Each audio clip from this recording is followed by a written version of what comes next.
오늘 제 설교는 유머 이야기 하나로 제 설교를 시작하겠습니다. 어떤 할아버지가 복권을 샀답니다. 그리고 할아버지는 그 복권을 할머니에게 맡겼습니다. 할머니는 그 복권을 가지고 있다가 번호를 확인해 보니 50 밀리언, 5천만 불 복권 당첨이 되었습니다. 몇 번이고 확인해 보고 또 보고 해보니 확실하게 복권에 당첨된 것을 알았습니다. 근데 할머니는 그것을 할아버지에게 알리지 못했습니다. 왜냐하면 할아버지는 심장이 약해서 심장병이 있었기 때문입니다. 이거 할아버지가 복권 당첨된 소식을 할머니한테 듣고 놀라서 죽을 수 있기 때문에 할머니가 할아버지한테 말을 못하는 거예요. 그래서 교회 목사님에게 이 사실을 말하고 할아버지가 놀라지 않도록 목사님이 자기 대신 천천히 좀 말해달라고 부탁을 했습니다. 그래서 목사님은 그 할아버지를 찾아가서 잠시 다른 잡담을 나눈 후에 살며시 이렇게 물었습니다. 할아버지, 만일 50 밀리언 복권 당첨되면 그 돈을 어디에 쓰시렵니까? 할아버지는 조금도 주저하지 않고 대답했습니다. 나는 그 돈 절반을 교회에 바치겠습니다. 대답 떨어지기 무섭게 말해요. 목사님이 놀라서 죽었다고 하는 그런 유머 이야기입니다. 저는 예전에 로또 복권 당첨된 여자가 TV 뉴스에 나와서 인터뷰하는 것을 제가 보았습니다. 우리 동영상 함께 보시겠습니다. 뭐라고 하는지. 11, 13, 25. Numbers that will change 26-year-old Marie Holmes' life forever. I don't know if I want to cry, smile, what. Like I'm just grateful for this moment. The Scotchman and Shallotte buzzing Whoever won, I wish the best for them. that they sold the ticket, making multi-million-dollar dreams come true. I feel happy for whoever won. I wish it had been me. Some are seeing dollar signs they missed out on.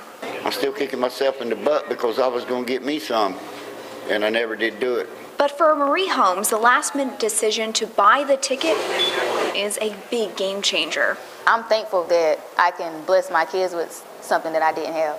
3 daughters and 1 son. Holmes used to work at Walmart and McDonald's, but isn't employed right now. But she's planning on giving the money Thank God for this blessing. to the man up above. First, I'm going to pay my tithes because I wouldn't have none of it went for God. As for spending it on the fun stuff, she doesn't know quite yet. It'll hit me soon. But what she does know is these numbers 39, 54. are ones she'll never forget. We're rich! We're rich! Woo! 그 여자가 인터뷰하면서 자기는 꼭 11조 하겠다고 그렇게 인터뷰를 했어요. 저는 그 여자가 진짜 11조 했는지 궁금합니다. 그리고 그 교회 목사님은 놀라서 죽지 않았을까 또 궁금합니다. 우리는 지금 교회는 왜 다녀야 하나 지금 배우고 있는 중입니다. 그죠? 교회 다니는 이유가 뭐냐? 교회 다니면 좋다고 하니까, 복 받는다고 하니까, 아이들도 복 받고 다 복 받는다고 하니까 이렇게 우리가 교회에 다닙니다.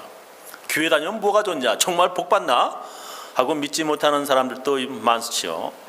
그렇다면 세계 지도표 놓고 보면 이 기독교 국가가 다른 종교 국가보다 더 잘 살고, 잘 사는 게 뭐예요? 더 자유롭게 산다라고 하는 것을 우리가 볼 수 있을 것입니다. 우리 한국 사람들도 교회 자유롭게 갈 수 있는 남한 땅하고 교회 자유롭게 가지 못하는 북한 비교해 보면 금방 내알 수 있습니다. 북한이 예전에 남한보다도 선교사들이 많았고, 그래서 교회도 목사도 교인도 북한이 더 남한보다 더 많았었습니다. 사진 보면 평양 장대현 교회라고 있는데 그 교회에서 한국 교인들이 이 선교사들과 함께 찍은 사진 저렇게 볼 수가 있습니다. 저 교회에 무슨 장로님, 목사님들이 선교사들하고 찍은 사진, 이 북한에 있는 교회에 대해 저런 사진들이 참 많아요. 그래서 북한이 남한보다 옛날에 더 잘 살았었습니다. 저게 바로 평양 장대현 교회인데 언덕 위에 저렇게 옛날에 말이에요. 저런 교회, 큰 교회 짓기 참 어렵거든요. 저렇게 큰 교회를 지었어요. 그래서 많은 사람들이 교회에 다니고 저 교회에서 함께 모여서 연합 부흥성회도 하고 하는 사진들이, 옛날에 저런 사진들이 참 많았었습니다. 저 사진들이 유명한 평양 장대현 교회, 아주 유명한 평양 장대현 교회예요. 이제 저 교회가 무너지고 그 자리에 김일성, 김정일 부자의 엄청난 크기의 동상이 서 있습니다. 저 사람들이 보세요. 발도 안 돼. 어마어마하게 큽니다. 저 동상들이 말해요. 거기다 절하고 사람들은 그 동상에 우상처럼 절을 합니다. 많은 사람들이 저거 꼭 가가지고 저렇게 저거 엄청 크죠. 저는 대충 큰 줄 알았는데 저 정도, 저 자리가 바로 평양 장대용 교회 그 교회 자리입니다. 그래서 이제는 남한이 북한보다 교회가 남한에 더 많습니다. 북한은 국민이 굶어 죽는 가난한 나라가 되었고요. 국민들이 탈출하려고 목숨을 거는 아주 비참한 나라가 되었습니다. 이 세상에는 교회가 많은 나라 국민들이 더 자유롭게 살고 더 많은 복 받는 것, 우리가 눈으로 한국 사람이기 때문에 더 잘 알죠. 그렇다면 교회 다니면 다 복을 받냐? 그게 아니라고 제가 말씀드렸죠. 그렇지 않습니다. 복을 받으면 첫 번째로 하나님께 기도해야 합니다. 사람들이 말해요. 하나님께 복 달라고 하는 사람들이 별로 없는 것 같아요. 복 받고 싶어하는 사람들도 별로 없는 것 같아요. 하나님의 복, 내가 열심히 노력해서 행복 만들면 되는데 뭘 복 달라고 그렇게 애달프 기도해. 이 사람들이 그렇게 하나님께 복 달라고 하는 사람들이 그렇게 많지가 않아요. 기도할 때 하나님이 감동하시는 기도, 하나님께서 기뻐하시는 기도를 해야 한다. 제가 말씀을 드렸죠. 두 번째로 하나님께 예배를 드려야 한다. 하나님께서 예배 드리는 자들에게 복 주신다고 약속하셨습니다. 예배 드린다고 다 하나님께서 다 받으시는 것 아닙니다. 믿음과 정성으로 드리는 예배여야 하나님께서 기쁘게 받으신다 그랬어요. 믿음이 있는 예배, 정성이 있는 예배, 가치 있는 것을 가치 있게 드려야 되는 거예요. 예배라고 하는 것은 가치를 드리는 거예요. 가치 있는 것을, 내 시간을 하나님 앞에 가치 있게 드려야 하는 겁니다. 엄청나게 바빠요. 그 엄청난 바쁜 시간에 쪼개서 드리는 그 시간, 그거 정말 가치 있는 겁니다. 집에서 할 일 없어가지고 빈둥대다가 오늘 심심한데 교회 나가볼까? 그런 가치, 그것도 가치 있겠죠. 정말 바쁩니다. 몸이 아픕니다. 그 가치, 정말 내게 집에서 쉴 수 있는 그 가치를 하나님께 드리는 것, 이게 정말 가치 있는 거예요. 가치 있는 것을 가치 있게 드려야 하나님께서 받으시고 복 주신다는 것을 우리가 배웠습니다. 세 번째로는 지난주에 말씀드렸죠. 하나님 말씀에 순종해야 한다. 지난주에 말씀드렸어요. 자, 오늘 복 받으려면 네 번째 시간입니다. 어떻게 하면 우리가 복을 받을 수 있느냐? 성경은 하나님께 11조하면 복을 받는다 이렇게 약속하십니다. 오늘 우리가 함께 읽은 말씀 보면 하나님께서 이렇게 말씀하십니다. 사람이 어찌 하나님 걸 도적질하겠냐? 그러나 너희는 나의 것을 도적질하고도 말하기를 우리가 어떻게 주의 것을 도적질을 했나이까 하도다. 그게 뭐냐? 이는 곧 11조와 헌물이라. 너희 곧 온 나라가 나의 것을 도적질하였으므로 너희가 저주받았느니라 이렇게 말씀하셔요. 하나님께서 하나님 것을 도적질했다 이렇게 말씀하십니다. 사람들이 하나님의 것 무엇을 도적질했냐? 이는 곧 11조와 헌물이라 이렇게 말씀하십니다. 성경에 보면 11조는 하나님의 것이라고 기록되어 있습니다. 레위기서 27장 30절에 보면은 땅의 10분의 1, 곧 땅의 곡식이나 나무의 과실이나 무엇이든지 그 10분의 1은 여호와의 것이니 하나님 것이라는 거예요. 여호와께 성물이라 이렇게 말씀하십니다. 하나님의 백성은 내 소득의 10분의 1을 하나님께 드리면서 나의 모든 것 주인은 내가 아니라 하나님이시라고 하는 것을 신앙 고백하는 것입니다. 그래서 하나님 백성이라면 11조를 하나님께 드려야 합니다. 근데 하나님의 백성들이 11조를 하나님께 드리지 않았습니다. 그래서 하나님께서 나의 것을 도적질했다고 말씀하시는 것입니다. 성경에 보면 하나님 것을 도적질하다가 죽은 사람들의 기록이 나옵니다. 모세가 이스라엘 백성들을 이끌고 나와 이집트에서 나왔지요. 나중에 이제 모세가 죽고 모세 뒤 이어서 여호수아가 그 뒤 이은 지도자가 되어서 백성들을 끌었습니다. 모세를 뒤이은 여호수아가 이스라엘 백성의 지도자가 되어서 하나님 말씀을 전하게 되었습니다. 하나님께서 여호수아에게 이렇게 말씀하셨습니다. 약속의 땅 가나안 땅으로 들어갈 때 제일 처음 공격하는 여리고 성에서 나오는 모든 것은 하나님 것이니 금이든 은이든 모든 것이 하나님께 바쳐진 하나님의 것이니 그 누구도 함부로 가져가지 말라 이렇게 명령하셨습니다. 그런데 아간이라고 하는 사람이 몰래 금덩이와 은덩이 그리고 외투 한 벌 좋은 것을 하나 훔쳤습니다. 하나님께서 진노하셔서 누가 내 것 훔쳐갔다 이렇게 말씀하셨습니다.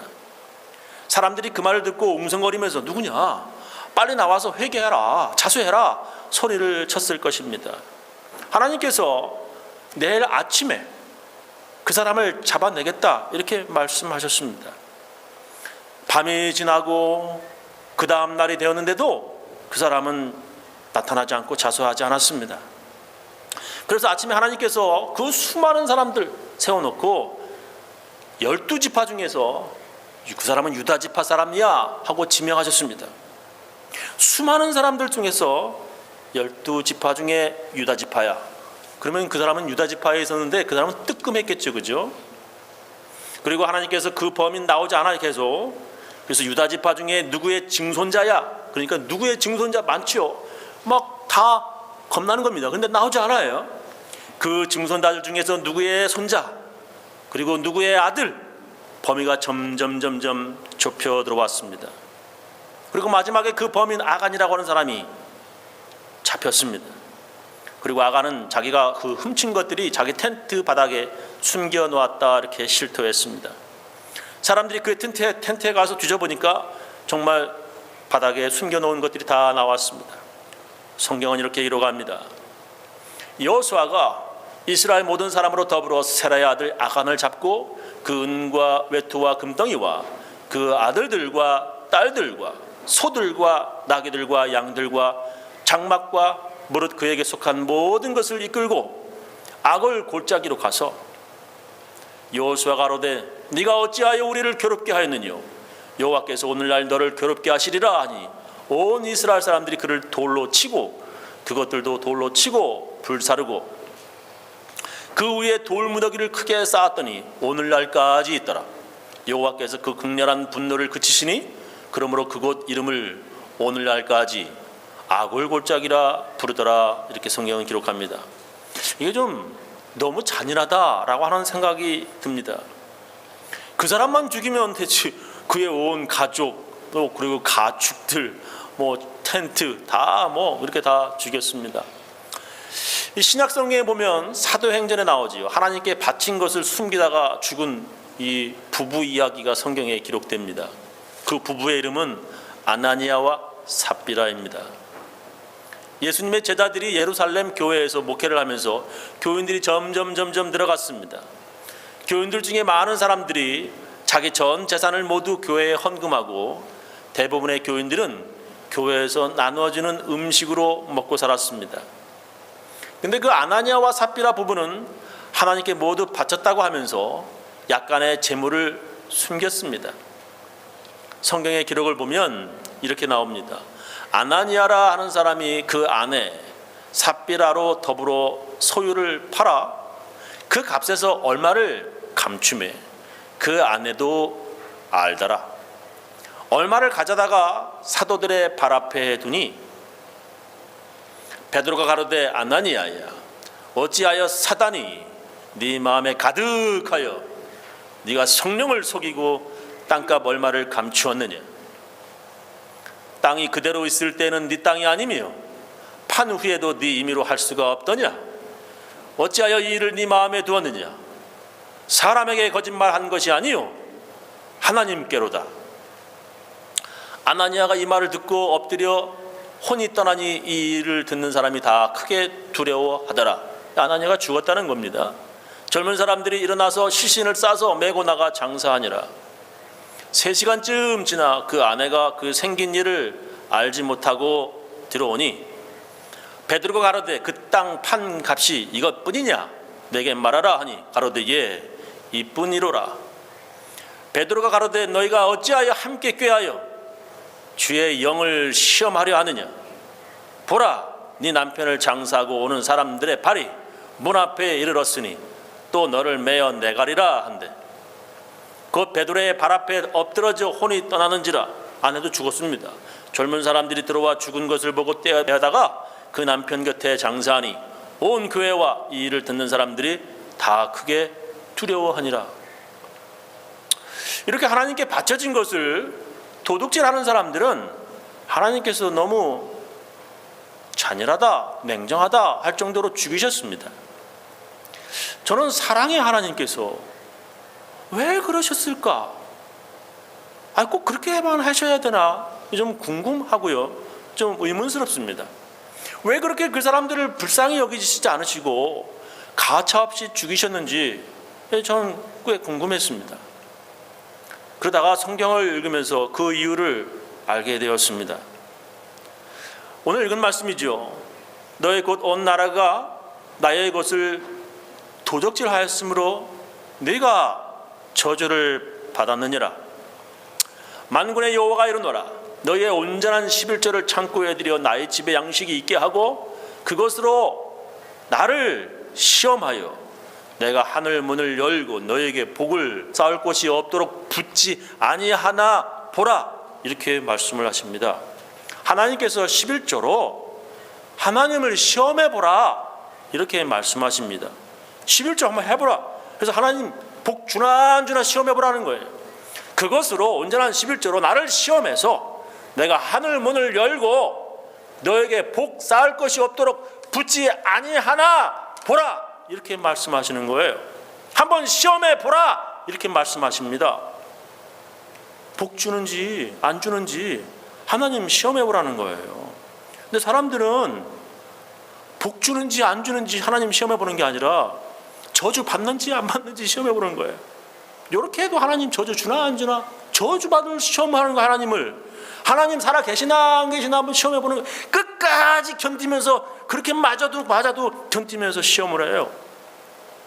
하나님께서 하늘의 문을 여시고 복을 쌓을 것이 없도록 부어주시는지 안 부어주시는지 하나님 시험해보라고 말했습니다.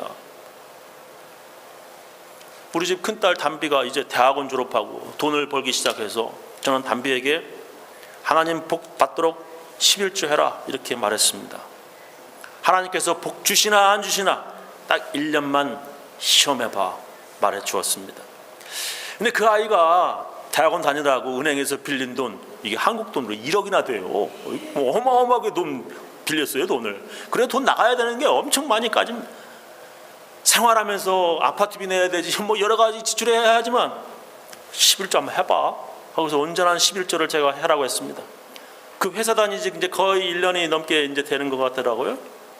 근데 하루는 다니던 곳 진료소가 얘가 일하는 곳이 문 닫으면서 실직이 됐어요. 위기가 왔습니다. 회사는 담비에게 이제 미리 말해주지 않고 2, 3개월 말해주고 문 닫아야 되는데 사무실 갑자기 닫게 돼서 한 달 월급 다 받고 뭐 놀면서 이제 쉬게 되었습니다.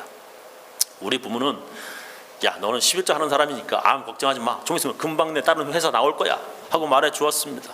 그래서 미리 예약해 놓은 친구들하고 멕시코 여행도 칸쿤에 친구들하고 잘 다녀오라고 제가 걱정하지 마라 이렇게 얘기해 주었습니다. 근데 점점 시간이 지나고 한 달 다 돼가는데 이 직장이 안 나오는 거예요. 새로운 직장이 나타나지 않는 겁니다. 이거 참 우리 부부는 좀 걱정되었습니다. 왜냐하면 집에서 계속 노니까 일 안 나가고 집에서 놀고 있으니까 걱정되죠. 아버지가 11조 하면 하나님께서 복 주신다 큰 소리 빵빵 쳤는데 아직도 새 직장이 나타나지 않으니 이게 담비가 시험 들지 않을까 이 걱정이 많이 됐습니다. 그리고 이제 부활절에 대해서 담비가 집에 왔습니다. 우리 부부는 담비를 위해서 기도하면서 빨리 직장이 돼서 이번 부활절 예배가 끝나면 기쁨으로 다시 돌아갈 수 있도록 해달라고 막 기도를 했습니다.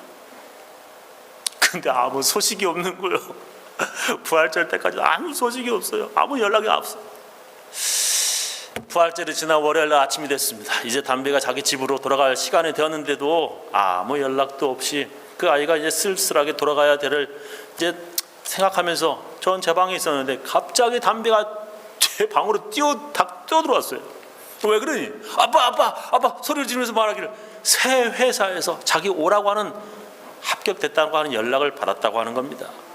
새로운 직장에서 지난번 직장보다 10,000불이나 더 주겠다고 하는 거예요. 아니 5,000불만 더 줘도 좋은데 아니 그냥 똑같이 줘도 좋은데 10,000불 여러분 10,000불 더 주는 그런 회사가 된 거예요. 저는 담비 손 붙잡고 말이에요. 기도하는데 담비가 막 우는 겁니다.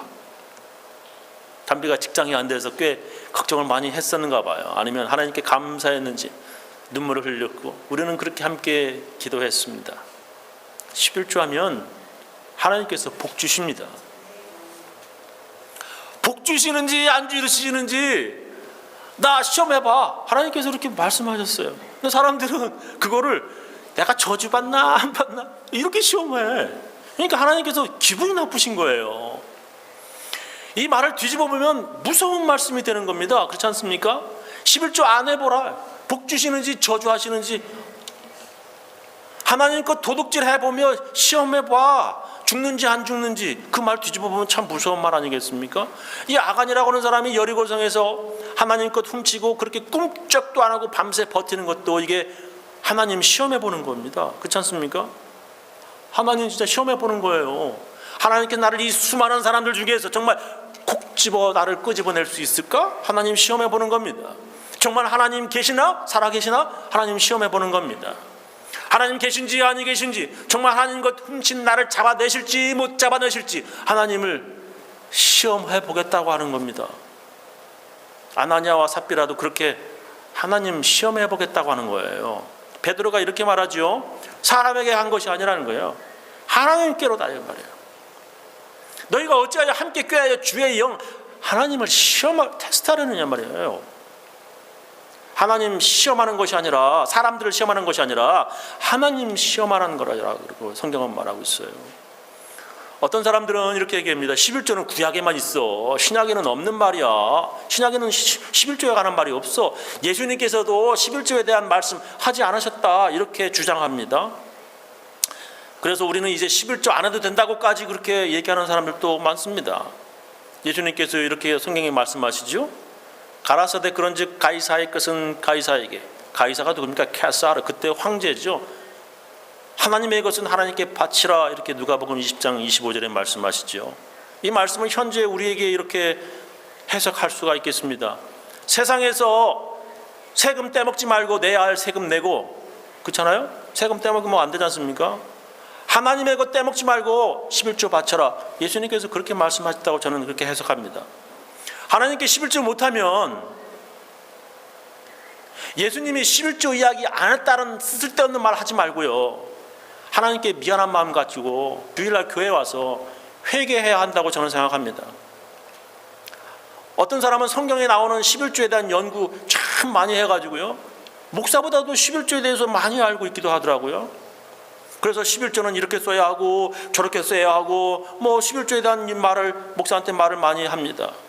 제일 중요한 것은 11조에 대해서 아는 것보다 11조 하는 겁니다. 생활이 힘들고 여기저기 은행빚 갚아야 해서 11조 못하죠. 저 이해합니다. 참 이 미국 땅에서 산다고 하는 게 이게 참 어려운 겁니다. 내야 할 게 얼마나 많은지 몰라.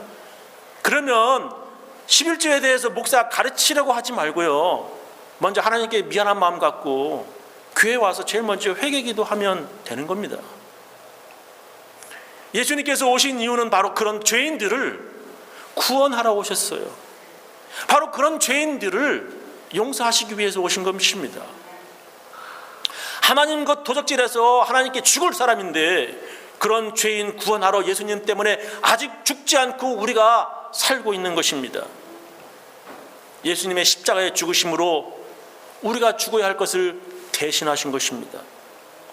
그래서 예수님의 말씀, 예수님을 복음, 복된 소식, 굿뉴스 이렇게 부르는 것입니다. 하나님께서는 우리들에게 오늘도 말씀하십니다. 너희가 내가 주는 복 받고 살고 싶으냐, 아니면 너희들이 만들어내는, 열심히 노력해서 만들어내는 행복으로 살고 싶으냐. 내가 주는 복 받고 싶다면 온전한 11조로 나를 한번 시험해봐. 시험해보라는 거예요. 한번 해보세요. 정말 복 주시나 안 주시나 한번 1년 동안 한번 시험해보세요. 안 줘? 나 복 못 받았어? 하나님께서 복 안 주시더라. 안 하셔도 됩니다. 11조 안 하셔도 돼. 나 1년 동안 온전하게 퍼펙트 11조 했는데 하나님께서 주시는 게 뭐 하나도 안 주시더라. 안 하셔도 돼. 나는 분명히 알고 있습니다. 하나님 시험해보라는데 하나님께서 안 주신다. 그건 정말 이상한 거예요. 하나님께서 분명히 약속하셨어요. 복 주는지 안 주시는지 나를 시험해봐라. 하나님께서 이렇게 말씀하십니다. 하나님께서 내게 어떤 복을 주시는지 11조 해보시기 바랍니다. 저는 우리 교인들 모두 하나님께 11조에서 하나님이 하늘의 문을 여시고 쌓을 것이 없도록 부어주시는 넘치는 복 받고 사시기를 예수님으로 축원합니다. 기도하시겠습니다.